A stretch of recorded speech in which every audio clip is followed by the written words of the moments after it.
চাচ্ছেন? দেখেন এইভাবে হয় না।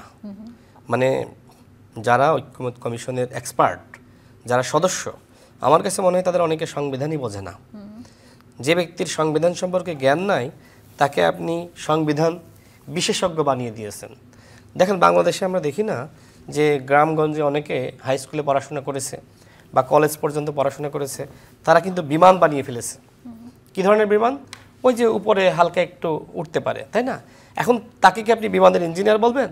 তো আমাদের ঐক্যমত কমিশনের সদস্যরা ঠিক এইরকম, মানে ঠিক এইরকম। তারা সংবিধান, আমি দেখেছি যে বিএনপির স্থায়ী কমিটির সদস্য সালাউদ্দিন আহমেদ, তিনি যেভাবে যুক্তি খণ্ডান, ঐক্যমত কমিশনের সদস্যরা সেটার পাল্টা উত্তর দিতে পারেন না। কারণ জনাব সালাউদ্দিন সাহেব তিনি ল ডিপার্টমেন্টের ছাত্র ছিলেন, তিনি সংবিধানের উপরেই তো পড়াশোনা করেছেন। এছাড়া তিনি একজন আপনার আমলা ছিলেন, এছাড়া তিনি রাজনীতি করেন, তিনি আইন প্রণেতা, মানে বহু যোগ্যতা তার রয়েছে।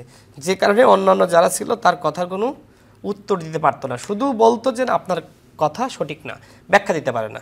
তো আমাদের অবস্থা এরকম হয়ে গেছে যে ওই যে আপনার আকাশে কোনো রকম উঠতে পারে খেলনা বিমান, ওই খেলনা বিমান যারা বানাচ্ছে তাদেরকে আমরা ইঞ্জিনিয়ার বলছি, বিমান ইঞ্জিনিয়ার।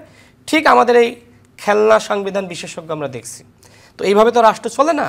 তারা বলছে, যদি আমি শেষ করি, একটু 30 সেকেন্ডে শেষ করি, তারা বলছে যে স্বয়ংক্রিয়ভাবে অন্তর্ভুক্ত হবে। কেন? বাংলাদেশে আইন নাই, সিস্টেম নাই। যদি সেটা অন্তর্ভুক্ত কেউ না করে, জনগণের সাথে বেইমানি করে, প্রতারণা করে, তার পানিশমেন্ট হবে রাষ্ট্রীয় আইন অনুযায়ী। শুধুমাত্র অন্তর্ভুক্ত হয়ে যাবে এটা তো নিয়ম হইতে পারে না, এটা তো আইন হইতে পারে না। অবশ্যই বাধ্য হবে যারা আগামী সংসদে যারা এমপি হবে, তাই না, আইন প্রণেতা হবে, তারা বাধ্য থাকবে এই সংস্কারগুলো করার জন্য, আইনগত ভিত্তি দেওয়ার জন্য। এই যে জুলাই জাতীয় সনদ বাস্তবায়ন আদেশ আপনি জারি করবেন, এরপর একটি গণভোট হবে। এই গণভোটটা হলো আইনগত ভিত্তি। এরপরে প্রথম অধিবেশনে এটি নিয়ে আলোচনা শুরু হবে, যেটি বলছে যে 9 মাসের মধ্যে। তো এর মাধ্যমে তো আসলে আইনগত ভিত্তি হয়ে যাচ্ছে। আপনি কেন বিশ্বাস করতে পারছেন না? জামাত বলছে যে তারা মানুষ প্রায় 70% আপনার পিয়ার চাই। তো ঠিক আছে, 70% মানুষ যদি পিয়ার চাই, নির্বাচনটা করেন, তখন তো আপনারা পিয়ার এস্টাবলিশ করতে পারবেন। এরপরে আপনাদের মতন করে সংবিধান নতুন করে বানিয়ে যা ইচ্ছা তাই করেন।